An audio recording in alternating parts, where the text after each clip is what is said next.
আগরতলা শহরে বাংলাদেশি অনুপ্রবেশ রুখতে এবারে আজ আগরতলা শহরে রবীন্দ্র শতবার্ষিকীর ভবনে এক অরাজনৈতিক সভা করা হয় বাংলাদেশি অনুপ্রবেশকারীদের বিরুদ্ধে।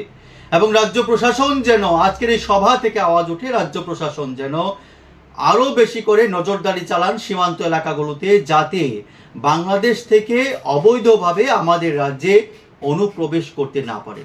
এই বিষয় নিয়ে কিন্তু আগরতলা শহরে এই সভার পর শহরের বিভিন্ন পথ পরিক্রমা করে একটি অরাজনৈতিক মিছিল শহরে বিভিন্ন পথ পরিক্রমা করে, এবং এই মিছিলে উপস্থিত ছিলেন তিপ্রামথা দলের বিধায়ক রঞ্জিত দেববর্মা।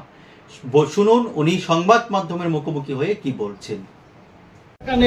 শুধু জাতীয় পতাকা নিয়ে আমরা আন্দোলন, কারণ আমাদের এই ইস্যুটা হচ্ছে জাতীয় ইস্যু। এই জাতীয় ইস্যুকে আমরা জাতীয় পতাকা নিয়ে আন্দোলন করব, রাজনৈতিক পতাকা দিয়ে নয়।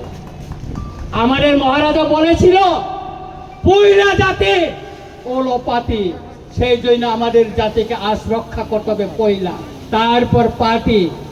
সেই জন্য আজকে পতাকা ছেড়ে দিয়েছে, পার্টির পতাকা ছেড়ে আজকে আমরা জাতীয় পতাকা নিয়ে লড়াইয়ে মাঠে নামছি। অনেকে হয়তো প্রশ্ন করতে পারে রঞ্জিত দেববর্মা তিপ্রামথার এমএলএ, উনি কিভাবে পতাকার বাইরে তিপ্রামথার বাইরে হয়ে গেল। না, আমি আজকে এখানে তিপ্রামথার এমএলএ হিসেবে আসিনি, আমি সাধারণ জনগণ হিসাবে, জনপ্রতিনিধি হিসাবে আমি এখানে এসেছি। এই লড়াই সর্ব অংশের জনগণকে নিয়ে লড়াই। এখানে বাঙালি, পাহাড়ি, মুসলিম, খ্রিস্টান, বুদ্ধিস্ট, হিন্দু সব অংশের মানুষকে নিয়ে আমাদের এই লড়াই। সেই জন্য আজকে এত লোক এখানে এসেছে। কেন এসেছে?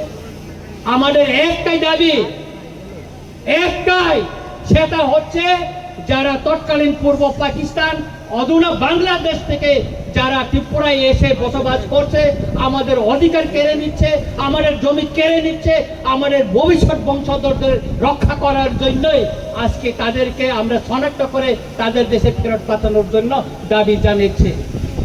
আমাদের দাবিকে ছাড়া দিয়ে আজকে ভারত সরকার তার মিনিস্ট্রি অফ হোম অ্যাফেয়ার্স থেকে নোটিফিকেশন জারি করে আজকে তাদেরকে শনাক্ত করার জন্য বলা হয়েছে। এই নোটিফিকেশন শুধু 2019 মে 25 না, 1971 সালে 29 নভেম্বর তখনও নোটিফিকেশন জারি করা হয়েছিল, কার্যকরী করেনি। তখন রাজনৈতিক দল আওয়াজ তুলেনি, কোন সিভিল সোসাইটি আওয়াজ তুলেনি কার্য করার জন্য। 2017 বামফ্রন্ট শাসনে এই নোটিফিকেশন জারি করা হয়েছিল, কিন্তু তখন এটা লুকিয়ে রাখা হয়েছিল, কাউকে জানতে দেয়নি।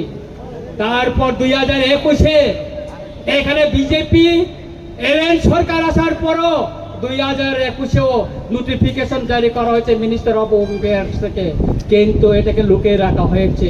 কিন্তু 2025 19 মে যে নোটিফিকেশনটা জারি করা হয়েছে তার কপি রঞ্জিত দেববর্মার কাছে এসে পৌঁছেছে।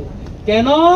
রঞ্জিত দেববর্মা চিঠি লিখেছে মিনিস্টার অফ হোম অ্যাফেয়ার্সকে, সেই জন্য এসেছে, সেই জন্য জনগণ জানতে পেরেছে এবং জনগণকে নিয়ে আমরা মাঠে নেমে পড়েছে। এই আন্দোলন যতদিন পর্যন্ত একজনও যদি ত্রিপুরা রাজ্যে, ভারতবর্ষে যদি অবৈধ অনুপ্রবেশকারী থাকে ততদিন চলবে। কারণ এই বেআইনি অনুপ্রবেশকারী আমাদের দেশের নিরাপত্তা, সার্বভৌমত্বের জন্য বড় একটা হুমকি। আপনারা জানতে পারছেন সে কাশ্মীরে পেহেলগামে অ্যাটাক হওয়ার পর কি অবস্থা ভারতবর্ষে, তারপরে ভারতের স্বরাষ্ট্র মন্ত্রণালয় এই পদক্ষেপ নিয়েছে। আপনারা জানেন সেই আমেরিকা থেকে অবৈধ অভিবাসীদের প্লেনে করে হাত পা বেঁধে সেই পাঞ্জাবে ফেলে দিয়ে গিয়েছিল। কেন? কারণ এই অবৈধ অনুপ্রবেশকারীরা এটা দেশের হুমকি, দেশের নিরাপত্তার হুমকি, দেশের সার্বভৌমত্বের হুমকি। সুতরাং আমি সবাইকে অনুরোধ করব যে আজকে এই আন্দোলন, এই র্যালি কোনো জনগোষ্ঠীর বিরুদ্ধে না, কোনো জাতি ধর্মের বিরুদ্ধে না, এটা বেআইনি অনুপ্রবেশকারীদেরকে শনাক্ত করে তাদের দেশে পাঠানোর জন্য এবং কেন্দ্র সরকারের যে নির্দেশনা তাকে কার্যকরী করার জন্য এই আন্দোলন আগামী দিনে চলবে। আমি আমার বক্তব্যকে আর বিষয়ায়িত করতে চাই না। আমাদের মিছিল এখনো শুরু হয়ে যাবে।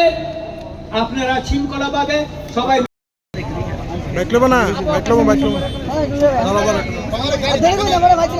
আপনার মাসবিতে 56 কার্ড 28 কার্ড 50 কার্ড কন্ডা সরাতে সারা ত্রিপুরাতে তাদের ওই পুঁজি